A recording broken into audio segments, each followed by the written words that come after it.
부탁드리는 것은 이제 오늘 보니까 빈자리가 많네요. 여러분들 안 오시는 분들에 대해서 몸이 아프신지 어떤 경우 때문인지 꼭 여러분이 확인을 같이 해주셔서 독려해 주시기를 바랍니다. 우리 성경 읽도록 하겠습니다. 오래간만에 신약으로 넘어왔습니다. 로마서 1장 1절에서부터 4절까지.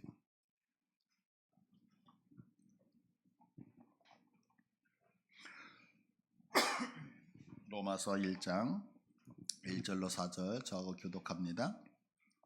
예수 그리스도의 종 바울은 사도로 부르심을 받아 하나님의 복음을 위하여 택정함을 입었으니 이 복음은 하나님이 선지자들을 통하여 그의 아들에 관하여 성경에 미리 약속하신 것이라. 그의 아들에 관하여 말하면 육신으로는 다윗의 혈통에서 나셨고 성결의 영으로는 죽은 자들 가운데서 부활하사 능력으로 하나님의 아들로 선포되셨으니 곧 우리 주 예수 그리스도시니라. 아멘. 예. 이제 신약 성경을 보면 제일 먼저 나오는 성경이 사복음서잖아요. 예수님의 생애를 담았던. 그리고 이제 그 복음이 어떻게 세계로 전파되어졌는지 이제 사도행전이 나와요. 그리고 그 사도행전 다음에 이제 나오는 성경이 로마서인데 이 사도행전은 크게 두 가지로 나눌 수 있어요. 하나는 이제 베드로가 사역했던 예루살렘 교회의 사역, 그리고 이제 이방인 사역을 했던 사도 바울의 사역, 이렇게 나누어질 수 있는데 우리가 잘 알다시피 이제 사도 바울은 히브리서를 제외하고 총 그 신약 성경 27권 중에서 13권을 기록을 하거든요. 그런데 사도 바울이 이방 땅에 가서 편지를 13권을 쓰면서 제일 먼저 썼던 것은 약간 학자들마다 다르지만 제일 먼저 썼던 것은 고린도에서 윗지방에 있었던 데살로니가 그 지역에다 썼던 편지, 데살로니가 전서를 제일 먼저 쓰거든요. 그리고 나서 2차가 끝나고 3차 때에 이제 오늘 본문이었던 로마서를 쓰는 거예요. 그러면 사도 바울의 입장에서는 데살로니가를 먼저 썼고 나중에 로마서를 썼거든요. 그러면 성경을 썼을 때에 사도 바울이 어떤 그 책들을 정리를 한다 그러면 복음서가 나오고 사도행전이 나오고 제일 먼저 썼던 데살로니가 전서가 먼저 나와야 되잖아요. 근데 신약 성경의 순서를 보면 그렇게 나오고 있는 게 아니라 복음서 4권이 나오고 사도행전이 나오고 로마서가 나오고 있다고요. 그러면 이것은 분명히 신약 성경을 편집을 했던 어떤 분이 의도성을 가지고 이렇게 성경을 편집을 했겠죠. 그럼 왜 그러냐면 우리가 생각하는 것보다 훨씬 더 이 로마서라고 하는 책이 중요하기 때문에 그렇죠. 그러면 어떤 부분에서 중요하냐면 예를 들어서 이제 지금 우리가 알고 있는 어떤 다른 서신서들 이런 것들을 보면은 뭐 고린도전서 아니면 갈라디아서 데살로니가는 사도 바울이 직접 전도했던 곳이에요. 그런데 그렇게 전도했던 그 교회가 문제가 생겼어요. 그러니까 사도 바울이 그 문제를 접하고 나서 그 문제는 이렇게 해결을 해야 되면서 문제에 대해서 답변을 적어주는 거거든요. 그런데 사실 로마서는 사도 바울이 한 번도 가본 적이 없어요. 그 성도들과 접촉한 적이 없거든요. 그럼에도 불구하고 로마서가 앞에 있다는 것은 로마서가 그 어떤 문제를 해결하는 다른 책들보다도 훨씬 더 사도 바울의 입장이 중요했기 때문에 이것을 기록할 수 있었던 거죠. 그래서 오늘은 이 로마서를 강의하면서 세 가지를 살펴보려고 그래요. 첫 번째는 이 로마서를 쓰게 된 배경, 어떻게 왜 로마서를 왜 썼을까? 이거에 대해서 알아보는 게 첫 번째고요. 두 번째는 사도 바울이 이 로마서를 쓰면서 너무나도 당당하게 금방 말씀드렸던 것처럼 로마에 한 번도 가보지 않았거든요. 그러면 우리가 조금 친숙한 분들보다 처음 만난 분들에게는 알게 모르게 이렇게 더 예의를 갖추잖아요. 그런데 사도 바울은 그러지 않고 아주 강하게 필력을 가지고서 이 이야기를 하거든요. 그러면 사도 바울이 그렇게 당당하게 전할 수 있는 자신감은 도대체 어디에서 나왔느냐라고 하는 걸 살펴보고, 세 번째로 사도 바울이 그토록 로마 교인들에게 전하고 싶었던 메시지가 무엇이었는지 이걸 살피면서 우리 함께 은혜를 나누려고 합니다. 이제 성경을 이해를 할 때 이제 가장 중요한 것이 뭐냐면 성경을 보는 관점이에요. 성경을. 그러면 이 관점이라고 하는 건 뭐냐면 이 성경이 어떤 상황에서 쓰여졌고 이 성경을 누구에게 썼느냐라고 하는 게 무척 중요한 거거든요. 우리가 이제 잘 알다시피 식당을 가시면 내 시작이 미약하나 끝은 창대하리다라고 하는 얘기. 사실 그 얘기는 식당에 쓸 수 있는 얘기가 아니에요. 왜냐하면 그건 회개를 촉구하는 말이거든요. 그러니까 문맥을 다 떼어놓고 그냥 딱 잘라서 넣으면 아무데나 갖다 참 좋은 말 같지만 사실 성경을 보는 올바른 어떤 그런 자세는 아니죠. 그런 모습이. 그래서 성경을 볼 때는 그 성경이 어떤 상황 속에서 기록됐고 누구에게 보냈는지를 먼저 알아야 되는 거죠. 그래서 첫 번째 로마서가 기록됐던 역사적인 배경을 우리가 이제 이 시간에 살펴보려고 해요. 로마서에는 이제 기독교의 복음이라고 하는 아주 핵심적인 단어들이 나오죠. 뭐 복음, 죄, 십자가, 구원, 성화라는 이런 것들이 나와요. 그런데 로마서 1장 7절을 한번 보시겠어요? 로마에서 하나님의 사랑하심을 받고 성도로 부르심을 받은 모든 자에게라고 얘기해요. 지금 로마서는 예수님을 안 믿는 사람에게 쓰는 게 아니에요. 로마서는 누구에게? 로마에서 하나님의 사랑을 이미 받았어요. 그래서 성도로 부르심을 받아서 우리식으로 얘기하면 오늘 이렇게 예배를 드리고 하나님을 찬양하는 자들, 예수 믿는 자들에게 지금 이 편지를 쓰고 있다는 거예요. 그러면 이 말은 한번 깊이 생각을 해봐야 돼요. 뭐냐면 자, 모르는 사람에게 내가 예수 그리스도를 믿으세요. 십자가는 이렇습니다. 복음은 이렇습니다. 구원은 이런 겁니다. 성화는 이런 겁니다. 아, 당신 믿고 있는 그 교리 나는 믿지 않지만 참 똑똑하네요. 이렇게 해서 받아들일 수 있는 확률이 있는 거예요. 그런데 이미 예수를 잘 믿고 있는 그 사람들에게 예수는 이런 분입니다. 하나님은 이런 분이며 십자가는 이렇습니다. 라고 얘기하면 그분들이 아멘을 할까요? 쟤 뭐지? 이렇게 반발을 할까요? 제가 한 10여 년 전에 이제 우리가 지금 성경을 읽고 있는 역사순으로 성경을 읽고 있잖아요. 이게 이제 너무 좋은 거예요. 또한 저에게 고민은 제가 청년 때 성경을 몇 번 읽으려고 할 때 성경을 못 읽었고요. 완독을 못 했거든요.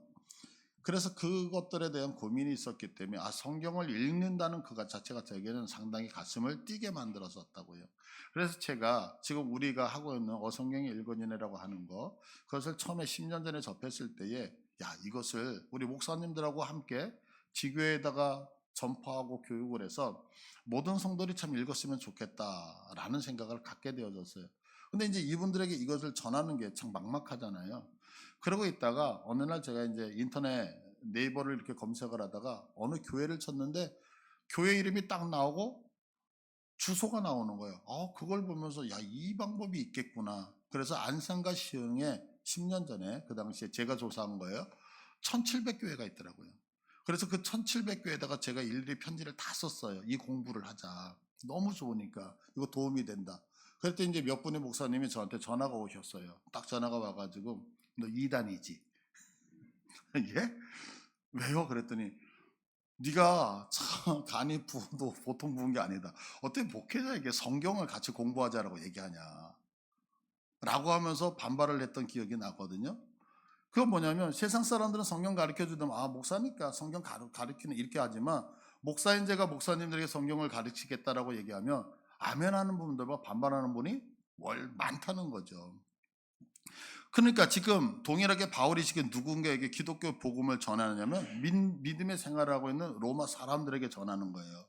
그래서 이 로마서를 들어가기 전에 먼저 이제 이 부분을 해결을 해야 되는 거죠. 왜 사도 바울은 믿지 않는 자에게 복음을 전한 것이 아니라 믿고 있고 신앙생활을 잘하고 있는 이들에게 로마서를 쓰게 됐느냐라고 하는 거예요.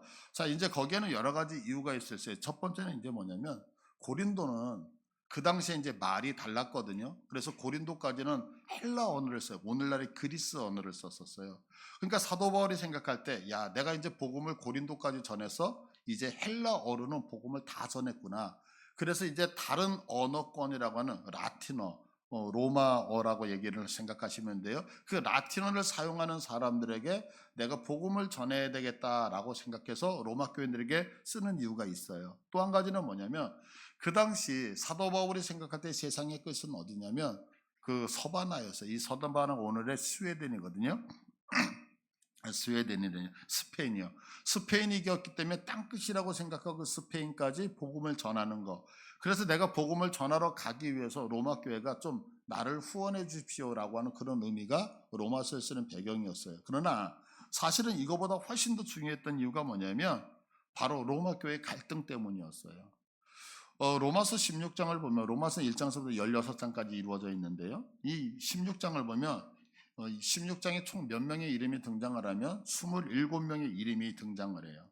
근데 이 27명의 그 이름을 학자들은 이렇게 그룹으로 나눠요. 소그룹으로. 우리식 구역처럼. 그래서 대표적인 게 16장 3절을 보시면 너희는 그리스도 예수 안에서 나의 동역자인 브리스가와 아골라 이렇게 얘기를 하죠. 그리고 5절에 보시면 에베네도 이렇게 해가지고 지금 브리스가와 아골라와 함께하는 그룹이 하나가 있다라고 말씀을 해요. 학자들은. 그 다음에 두 번째를 보면 10절과 11절인데요. 그리스도 안에서 인정함을 받은 아벨레, 아리스도블로 그리고 헤로디몬. 그래서 이 아벨레를 중심으로 또 하나의 파가 있는 거예요. 그리고 또 하나는 뭐냐면 나기수의 가족 중 이렇게 되어져 있어요. 그죠? 그래서 나기수의 가족을 중심으로 하나의 그룹이 있어요. 또 네 번째 그룹은 16장 14절을 보시면 아순그리도, 블레곤, 험에, 바드로바, 허마 이런 이름들이 나오잖아요. 그러니까 이런 사람이 또 하나의 그룹이 있어요. 그리고 마지막으로 15절을 보시면 빌롤로고, 율리아, 네레오 그리고 울룸바 이런 사람들이 있는 거예요. 그래서 이런 사람들이 지금 모여서 구역 예배를 드리는 식으로 예배를 드렸다는 것을 알 수 있어요. 그러면 지금 이렇게 그룹이 나누어졌다는 얘기는 뭐냐면 로마 교회가 우리가 생각하는 것처럼 양예문 교회면 하나잖아요. 근데 이런 하나가 아니라 여러 개로 나눠져 있다는 것을 알 수 있는 거죠. 그러면 왜 그러냐? 이유가 초대교회는 우리처럼 이런 예배당이 없었으니까 이렇게 생각할 수도 있어요. 그러나 또 다른 이유는 뭐냐면 그렇지 않은 다른 이유가 있다는 거예요. 그러면 그 이유가 뭐냐면 우리가 이제 제가 언젠가도 한번 설교 말씀을 드리면서 이런 얘기를 드렸어요. 이름 이렇게 우리가 이제 지금 읽었던 이름들을 보면 크게 뭐 이게 감동이나 이런 게 없잖아요. 근데 여러분들 이름을 듣다 보면 그 이름을 통해서 이 사람이 여자인지 남자인지 이름은 금방 알 수 있잖아요. 우리나라 뭐 영숙이, 철수 알려주지 않아도 영숙이는 남자, 여자죠. 알잖아요. 철수 남자 이렇게. 그 다음에 이 이름을 통해서 이 사람의 신분이 느껴져요. 향단이 절대로 양반 아니죠? 옥동자. 죄송해요 그분에게. 뭐 이렇게 이름을 들으면 그분의 신분이 느껴진단 말이에요. 그 다음에 이름을 보면은 뭐 저기 그죠? 갑자기 생각하네. 고바루초프라네. 맞나요? 고르바초프. 고르바초프. 그러면 한국 사람 아닌가 금방 느끼잖아요. 또 우리가 잘 알때 뭐 아끼꼬. 뭐 어느 나라 사람일까요? 이건 누가 얘기 안 해도. 그러니까 이름 안에는 그 당시에 문화가 다 들어가 있다. 그러니까 지금 우리가 읽었던 27명의 이름을 쭉 보면 우리는 느끼지 못하지만 그 당시에 그 시대를 살던 사람들 또 그 언어를 하는 사람은 이 사람이 유대인인지 이 사람이 헬라인인지 이 사람이 귀족인지 이 사람이 노예인지 남자인지 여자인지가 딱딱 구분이 다 되어지는 거예요. 근데 신기한 게 뭐냐면 자 예를 들어서 16장 6절을 한번 봐보세요. 16장 6절을 보시면 너희를 위하여 많이 수고한 마리아에게 문안하라. 마리아라는 이름이 딱 나왔을 때 남자일까요 여자일까요? 여자. 유대인일까요 헬라인일까요? 유대인. 알잖아요 우리도. 그러니까 이들은 이걸 보면 또 딱 아는 거예요. 그런데 이거를 딱 보고 나니까 이 임명에 따라서 자유인은 자유인끼리 노예는 노예끼리 신분이 비슷한 사람끼리 모여서 예배드리고 그룹이 나눠졌다는 것을 금방 알 수 있다라는 이게 이제 초대 로마 교회의 특징이었다는 거예요. 그러면 보세요. 자, 돈이 많은 사람은 돈 많은 사람끼리, 가난한 사람은 가난한 사람끼리, 많이 배운 사람은 많이 배운 사람끼리, 못 배운 사람은 못 배운 사람끼리 이렇게 끼리끼리 모여서 예배를 드린다라고 한다면 옳은 걸까요? 그런 걸까요? 분명히 잘못된 거죠. 우리의 상식으로 교회 내에서 잘못된 거예요. 그래서 이런 모습으로 예배 드리고 있는 그 교회, 로마 교회를 향해서 지금 가장 중요한 교리인 로마서를 쓰고 있는 것. 이게 이제 로마서를 쓰게 되는 배경이거든요. 그러면 이제 이런 질문을 던질 수 있죠. 지금 초대교회에 많은 교회가 생겨지고 있는데 다른 교회도 이렇게 예배를 드릴까요? 아니요. 그들은 다 연합해서 같이 드리거든요. 근데 왜 유일하게 이 로마 사람들만 로마 교회가 이렇게 각자 뿔뿔이 흩어져서 자기들끼리 끼리끼리 모여서 예배를 드렸느냐라고 하는 거예요. 그 이유가 뭐냐면 로마의 황제의 첫 번째 황제가 누구냐면 이제 예수님 당시의 황제 있었죠. 지난번에 한번 소개해드렸던 것 같은데 아우구스트가 일대 황제였어요. 그다음에 두 번째 황제가 누구냐면 티베리우스였거든요. 그리고 세 번째 황제가 갈리굴라라고 하는 황제예요. 갈리굴라. 근데 이 갈리굴라가 AD 37년서부터 41년까지 약 5년 정도 로마를 통치를 하게 되어져. 이 갈리굴라가. 근데 이 사람이 참 정치를 처음에 잘했어요. 근데 시간이 흘러가면서 이 사람이 변하기 시작해요. 개인적인 어떤 욕망에 의해서 귀족들을 그냥 막 죽이기 시작을 하는 거예요. 그래서 이제 반발이 일어나는 거예요. 쟤 뭐지? 이렇게 황제. 그런데 결정적인 계기가 뭐냐면, 더 황당했던 게 뭐냐면, 자기가 타고 다니는 말이 있잖아요. 이 말을 집정관으로 임명하려고 그래요. 그러니까 이 집정관이 뭐냐면 한 나라의 행정, 군사, 사법을 맡는 사람이거든요. 근데 자기가 타고 다니는 말에게 집정관이라는 것을 임명하려고 하니까 이 사람들이 봤을 때 이게 제정신이 아니에요. 저 미친 것처럼 보이는 거잖아요. 그래서 이제 친위대 장교였던 카시아스 키리아라고 하는 사람이 이제 황제들이 이렇게 궁에서 그 어떤 극장이나 이러 갈 때는 도로로 가는 게 아니라 치안의 어떤 보안 문제 때문에 이렇게 굴로 지나가잖아요. 그렇게 그 굴로 통과를 할 때에 그 터널에서 암살을 해요. 죽인다고요. 근데 그 장면을 누가 봤냐면 삼촌이었던 글라우디오가 보는 거예요. 그 장면을.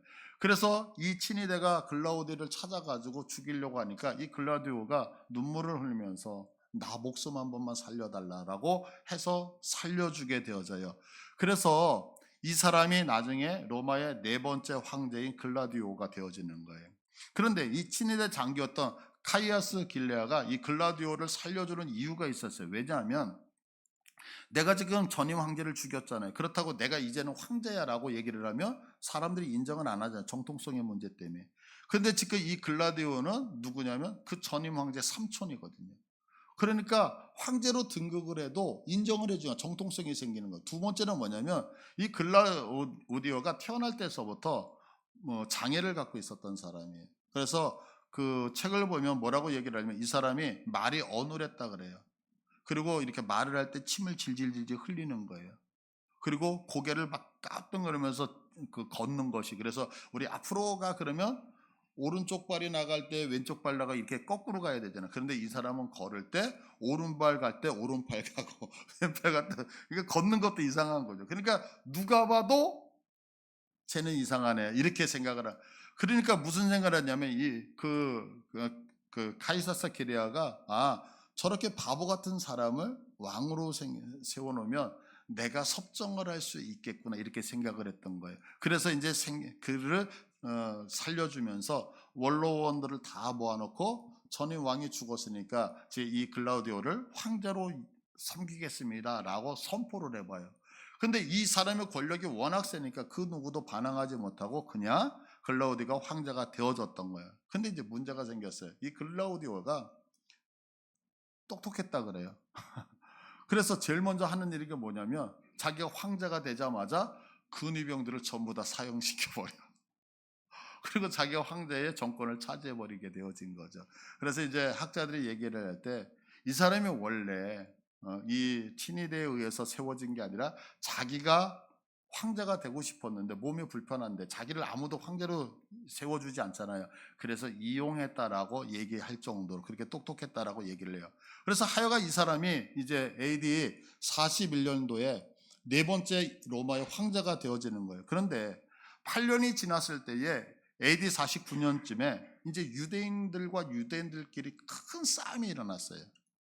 근데 이 싸움이 얼마나 컸냐면 이게 황제에게까지 보고가 되어져요. 그럼 이 유대인들이 왜 싸웠냐면 예수 그리스도 때문에 싸운 거예요.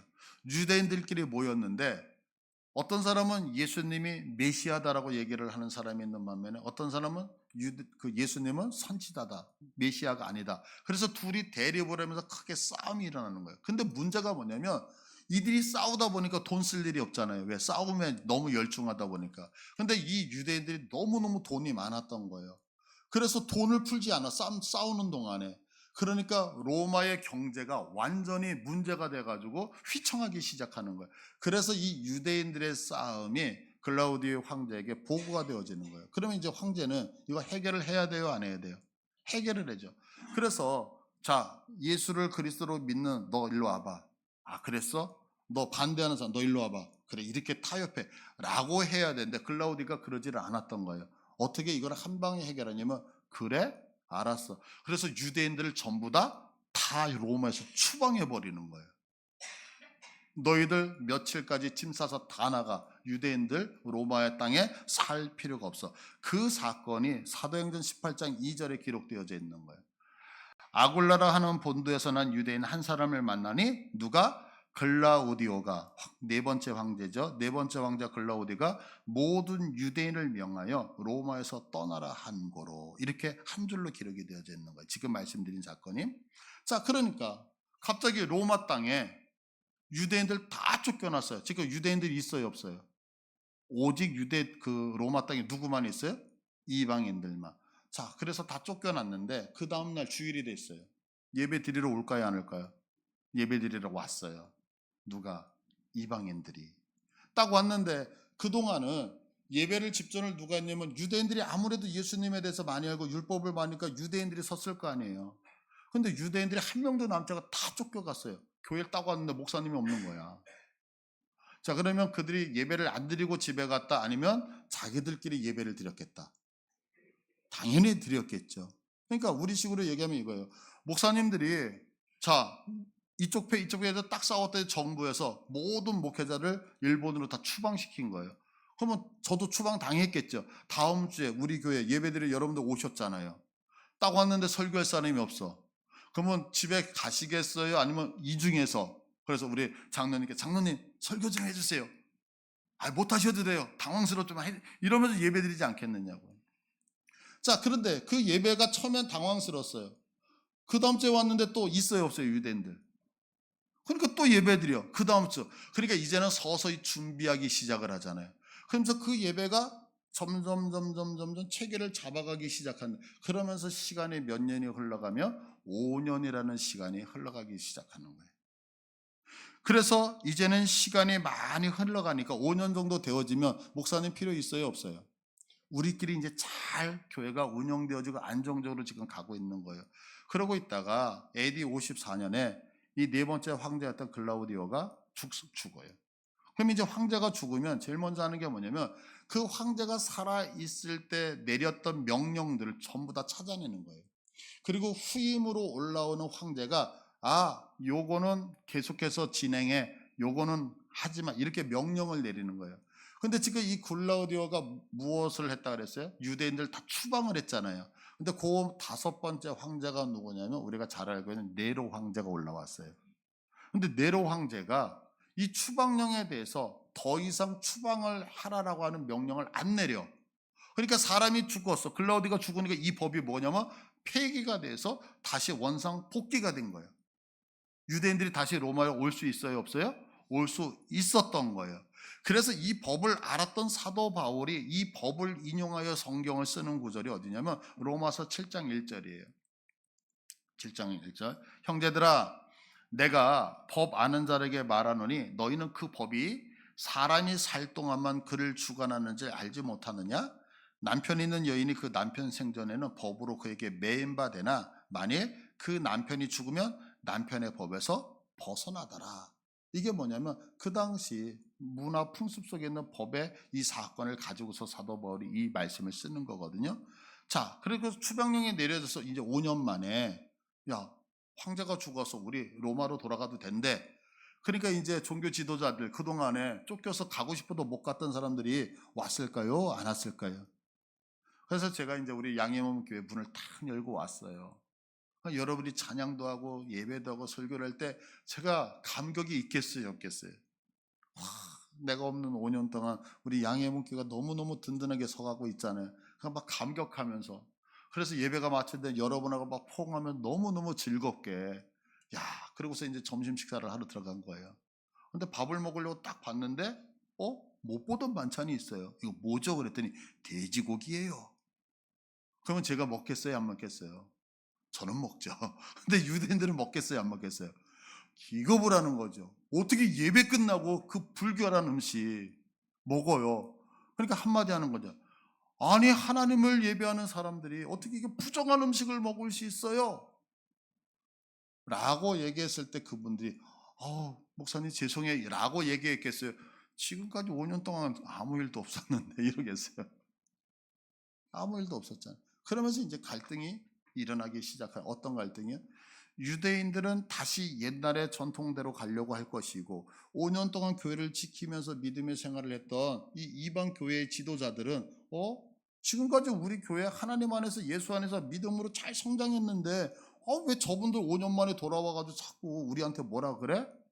이 갈등이 심해지니까 어떻게 되어져요? 싸움이 일어날 거 아니야. 쉽게 해서 주도권 싸움이 일어난단 말이에요.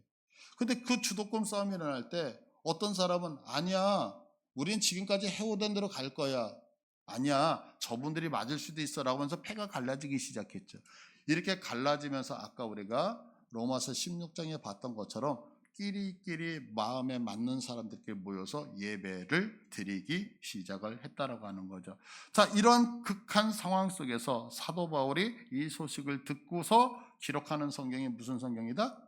오늘 본문이 되어진 로마서를 기록을 하게 되어지는 거예요. 자, 그러면 이렇게 이제 어려움을 당하는 교회를 향해서 사도 바울은 눈치 보지 않잖아요. 조금도 두려워하지 않고 아주 당당하게 말할 수 있어요. 그러면 생각해 보죠. 지금 사도 바울은 그 로마 교회 사람들을 만났어요? 못 만났어요? 못 만났어요. 못 만났으면 한 번쯤 내가 누군가에게 권면을 할 때도 우리 교회 성도님들 저하고 있으니까 권사님, 집사님 이거 이렇게 하면 안 됩니다 라고 제가 자신 있게 얘기하지만 외부 분들이 왔다 그래서 그거 아니잖아요 라고 얘기한다 못한다? 못할 거 아니에요. 근데 사도 바울은 아주 당당하게 얘기를 한다고요. 자신감 있게. 그러면 그 자신감은 도대체 어디서 나오느냐라고 하는 거죠. 자, 그러면 지금 이 로마서라고 하는 건 굉장히 중요한 거예요. 왜냐하면 지금 로마 교회는 누가 주도권을 쥐려고 하는지 쳐다보고 있는 이런 상황에 있는 거예요. 반목 가운데 있어요. 근데 어느 날 지금 사도 바울이 고린도에서 편지를 썼어요. 그래서 로마 교회에 이 편지를 보냈어요. 이 편지를 받았을 때에 이제는 이방인 교회 지도자들이나 유대인 교회 지도자들은 서로 기대를 했을 거예요. 왜냐하면 사도 바울은 그 당시에 인지도가 있었을까요? 없었을까요? 있었죠. 근데 그 인지도가 있는 사도 바울 목사님이 내 편만 들어주면 주도권을 빼앗아 올 수 있잖아요. 그러니까 서로 기대를 하면서 성경을 딱 펼쳐 봤을 거라고요. 그래서 유대인들은 사도 바울이 어디 출신이에요? 유대인이잖아요. 가말리아 문화생 출신이에요.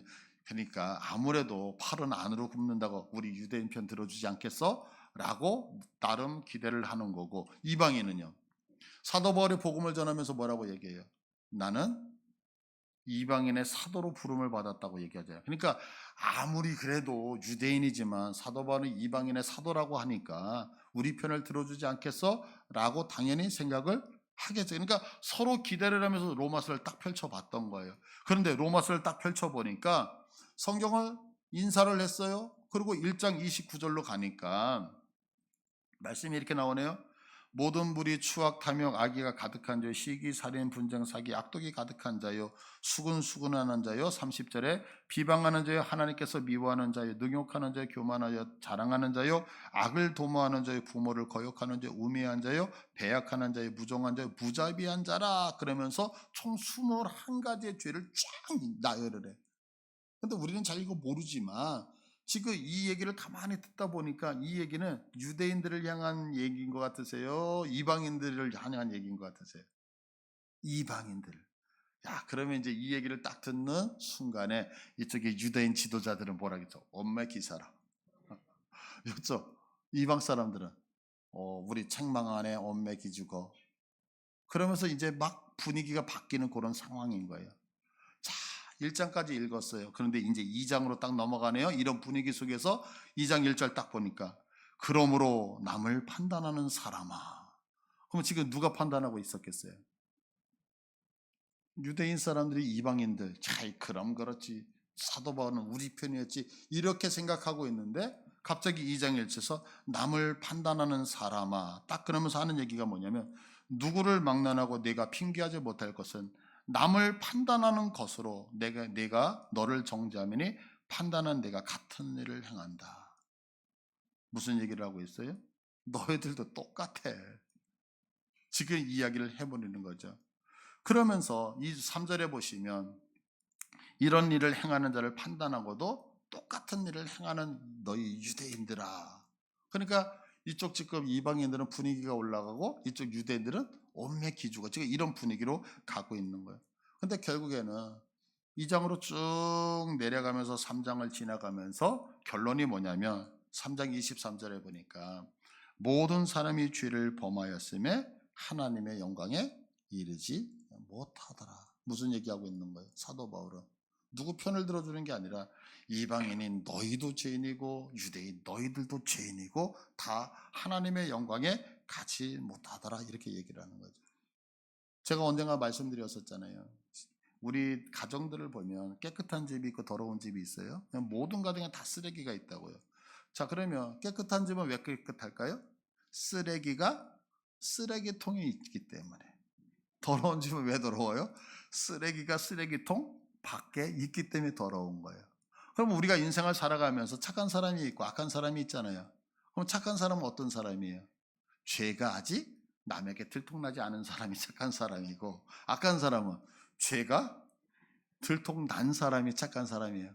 그러니까 제가 여기서 나쁘다 그러면 왜 나쁜 거예요? 감춰놨던 죄가. 그러니까 여러분 착한 사람 되고 싶으세요? 죄를 잘 숨기셔야 돼요. 그럼 착한 사람이거든요. 무슨 얘기예요? 모든 사람이 다 죄를 졌단 말이에요. 성경 그렇게 선포하잖아요. 그래서 모든 사람은 하나님의 영광에 이르지 못한다. 그래서 로마서 3장 21절은 우리에게 말씀하는 게 뭐냐면 이제 율법 외에 하나님의 한 의가 나타났다. 그래서 하나님의 의를 선포한다라고 이야기를 하는 거죠. 자, 그러면서 이제 사도 바울이 오늘 본문 읽었던 1장 1절에서 자기 자신을 소개를 한다고요. 뭐라고 소개하냐면 예수 그리스도의 종 바울은 사도로 부르심을 받아. 그러니까 사도 바울은 자신을 소개를 할 때 나는 예수 그리스도의 종이다, 나는 예수 그리스도의 사도다, 이렇게 두 가지를 가지고 소개를 해요. 근데 이거 잘 생각해 보셔야 돼요. 뭐냐면, 자, 제가 누군가에 나가서 안녕하세요, 저 양희문 교회 김혜수 목사입니다. 저는 맨날 화장실 청소하고요, 설거지하는 사람이요, 이렇게 소개를 하겠어요? 아니면 저 목사입니다, 이렇게 소개하겠어요? 우리 소개할 때는 좋은 거 가지고 소개하지 않겠어요? 그러면 사도 바울을 한번 봐보세요. 사도 바울은 유대인이에요. 나 유대인입니다. 어디서 공부했죠? 나 가말리아 문화생 최고의 학부에서 나 공부했습니다. 나 태어나면서 돈 들이지 않았어요. 나 태어나면서 로마 시민권을 갖고 있었던 사람입니다. 그러면 사람들이 존경할까요? 안 존경할까요? 그런데 사도 바울은 그런 거 하나도 소개하지 않고 뭐라면 나 종이에요. 그 당시의 표현으로는 나 노예예요, 이 얘기거든요. 그럼 이 노예라고 하는, 이 종이라고 하는 단어가 뭐냐면 둘로스라고 하는 단어인데요. 이 둘로스라고 하는 단어가 어디에서 어원이 나오냐면 델로라고 하는 단어에서 나온다 그래요. 그럼 이 델로라고 하는 게 뭐냐면 묵다 억압하다예요. 묵다 억압하다. 그러니까 이 종이라고 하는 단어를 풀어서 해결을 하면 누가 종이냐면 속박당하고 있는 자가 종이라는 얘기예요. 속박당하고 있는 자. 자, 그러면 속박당하고 있는 자, 매여 있는 자, 주도권 있어요? 무슨 권위 있을까요? 권세 있을까요? 아무것도 없잖아요. 내세울 거 아무것도 없는 거예요. 그런데 자기를 그렇게 얘기해요. 뿐만 아니라 나는 사도로 부름을 받았다. 사도로 부름을 받았다라고 하는 것을 우리 이제 사도 그러니까 엄청나게 거창하게 생각하잖아요. 사도. 뭐 이게 되게 높은 것 같잖아요. 근데 이게 뜻이 뭐냐면 보냄을 받은 자거든요. 보냄을 받은 자. 그러니까 이 당시에 평상시에 왕이 누군가의 심부름을 시키면 그 심부름을 시키던 사람을 아포스톨로스, 그래서 심부름을 시켰다 그래서 그들을 사도라고 불렀거든요. 심부름 시키면. 그러니까 우리식으로 얘기하면, 현대식으로 얘기하면 배민이에요. 배달의 민족. 여러분들 배달의 민족 위대하게 보이세요? 그냥 그렇거니 이렇게 생각하세요. 그달에 그 시기에 배달의 민족 했던, 그러니까 이렇게 가서 심부름했던 사람이라고요. 자, 그러면 생각해 보세요. 이렇게 보냄을 받는 사도라고 하는 사람은 어디로 가야 되는지, 언제 가야 되는지, 내가 갔다가 언제 돌아와야 되는지 내가 결정해요? 보내는 사람이 결정해요? 나한테 결정권이 있다 없다? 하나도 없다는 거죠. 그러니까 지금 나는 종입니다, 나는 사도라는 얘기는 무슨 얘기를 하고 있냐면 나는 결정권이 하나도 없이 그냥 시키면 시키는 대로 가라 하면 가고 오라고 하면 오는, 나는 아무 영광도 존귀도 받을 수 없는 비천한 자입니다 라고 얘기를 하는 거예요. 자, 그러면 나는 어떤 것도 내세울 것이 없어요. 그러면 주눅이 들어야 돼요, 안 들어야 돼요? 근데 신기하게 사도 바울은 너무너무 당당해요. 전혀 부끄러움이 없어요. 왜 그러냐? 1절을 보시면 마지막 절 보세요. 복음을 위하여 무엇했다? 택정함을 입었다. 사도 바울은 분명한 아이덴티티가 있었어요. 그 아이덴티티가 뭐냐면 나는 종으로, 나는 보냄을 받게 심부름을 하기 위해서 이 땅에 태어났다라고 얘기를 하는 거죠. 그러니까 보세요. 내가 신분이 뭐냐? 그건 그렇게 중요한 것 같지가 않아요. 내가 종일지라도, 내가 심부름꾼일지라도 내가 이 심부름꾼으로서 살아가는 이유가 무엇인지를 아는 그 나의 사명에 대한 정체성을 제대로만 안다면 우리는 세상을 당당하게 살 수 있다는 거죠.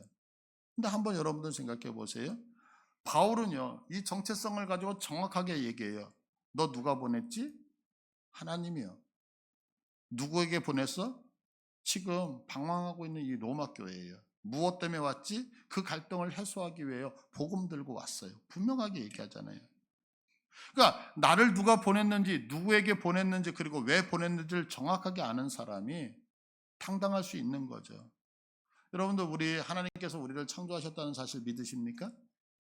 그러면 창조했다는 사실은 우연히 우리가 이 땅에 태어난 거 아니잖아요. 이유와 목적이 있어 태어난 거 믿으시죠? 한번 답변해 보시겠어요? 하나님이 나를 이 땅에 왜 보내셨을까요? 하나님의 나를 누구에게 보내고 계실까요? 하나님의 나를 무엇 때문에 보내고 계실까요? 이 세 가지 질문 앞에 사도 바울은 대답하는 거예요. 누가 보냈니? 하나님이 보냈어요. 누구에게 보냈니? 방황하고 있는 로마 사람들에게 보냈어요. 무엇 때문에 그 문제를 해결하기 위해서 보냈어요. 나는 종인데도 너무너무 당당하게 얘기를 할 수 있는 거죠. 이것이 여러 어려움 속에서도 늘 당당하게 걸어가며 살았던 바울의 원동력이었다는 거죠. 원합니다, 여러분. 내가 이 땅에 창조되어졌다면 하나님의 나를 왜 이 땅에 보내셨는지, 누구에게 보내셨는지, 무엇 때문에 보내시는지 이 정체성에 대해서 분명히 여러분이 답변하시기를 축복합니다.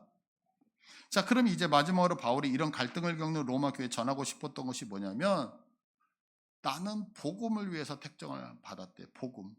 그럼 복음이 뭐냐면 유앙겔론이라는 단어를 쓰거든요. 기쁜 소식이야, 기쁜 소식. 자, 그러면 기쁜 소식이 뭐냐면 자, 로마서 1장 2절 오늘 본문이죠. 이 복음은 자, 복음을 설명하는 거예요. 복음이 뭐냐? 근데 복음을 설명하는데 하나님이 선지자를 통하여 아들에 관하여 성경에 미리 약속하신 것이고 3절에 그의 아들에 관하여 말하면 육신으로 다윗의 혈통에서 났고 4절 성결의 영으로 죽은 자들 가운데 부활하사 능력으로 하나님의 아들로 선포되었는데 뭐라고 해요? 복음은 뭐냐? 곧 우리 주 예수 그리스도다. 복음이 뭐라고요? 복음은 다른 게 아니에요. 복음은 예수 그리스도가 복음이래요.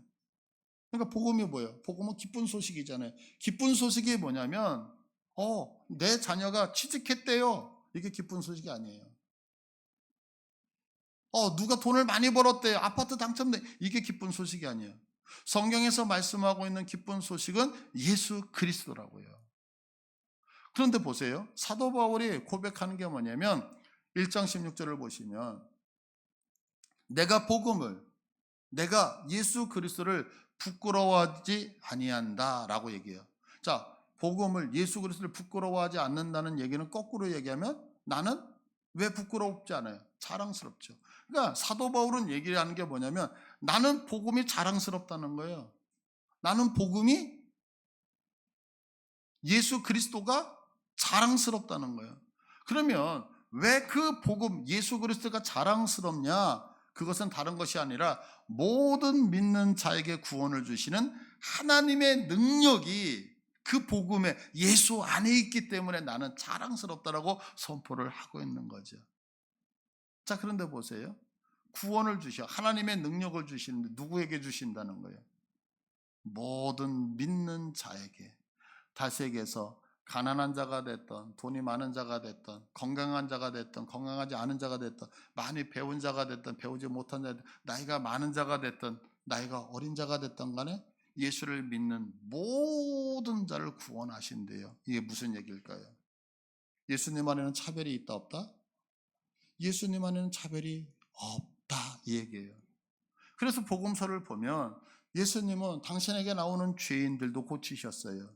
연약한 자도 고치셨어요. 부자도 고치셨어요. 차별 없이 모두를 대하시잖아요. 그러면 왜 이런 얘기를 하냐면 지금 이 로마 교회가 무엇 때문에 갈등하고 있는 거죠? 주도권. 그럼 주도권 진다는 얘기가 뭐예요? 너보다는 내가 낫잖아. 야, 가난한 사람의 교회를 운영하는 것보다는 물질이 있는 사람의 교회 운영하는 게 훨씬 더 하나님께 영광 아니겠어? 못 배운 너보다는 많이 배운 내가 더 교회를 잘 운영할 수 있는 거 아니겠어? 야, 어디 여자들이 남자 어디 이러면서 모두가 뭐 하고 있는 거야? 서로 비교하면 내가 월등하다라고 얘기를 하는 그들을 향하여 사도 바울이 얘기하는 게 뭐냐면 나는 너희들에게 가서 무엇을 전하고 싶었느냐면 복음을 전하고 싶었다는 거예요. 예수 그리스도를 전하고 싶었다. 왜? 그 예수 그리스도는 너희들을 어떤 식으로도 평가하지 아니하기 때문에 모두가 평등하다고 여기기 때문에. 그러니까 너희들이 왜 주도권을 지려고 하느냐? 너희들이 예수를 알고 하나님을 섬긴다라고 하면서도 너희 안에 참된 복음이라고 하는 무엇이 예수가 없기 때문에 너희들이 주도권을 가려고 지금 싸우고 있는 것이 아니겠니? 그러니까 나는 이것을 너희에게 전하고야 말 거예요. 왜? 그래야지만 너희들이 서로 싸우지 않고 화평으로 들어가니까. 이게 오늘 로마서를 기록하고 있는 목적이라고 하는 거죠. 여러분, 갈등 있는 모든 곳에 복음이신 예수님이 좌정하시면은요, 그 장소는 차별이 없어지게 되어져요. 혹시 우리 인생 가운데 이런 갈등이 있습니까? 주도권의 싸움이 있습니까? 이유는 한 가지예요. 복음이신 예수 그리스도가 없기 때문에. 혹시 우리의 마음에 여러 가지 혼란을 갖고 있고 불편함을 갖고 계십니까? 왜 그러시죠? 예수 그리스도가 우리의 마음에 없기 때문에. 그러나 이 예수 그리스도가 우리의 마음에 좌정하실 때에 우리는 참된 평안으로 평등 안에 들어가서 은혜를 누릴 수 있다는 것을 믿으셔서 기쁜 소식인 예수를 내 마음에 소유하시기를 축복합니다. 네, 우리 다 같이 찬송합니다. 우리 다 같이 일어나셔서 288장입니다.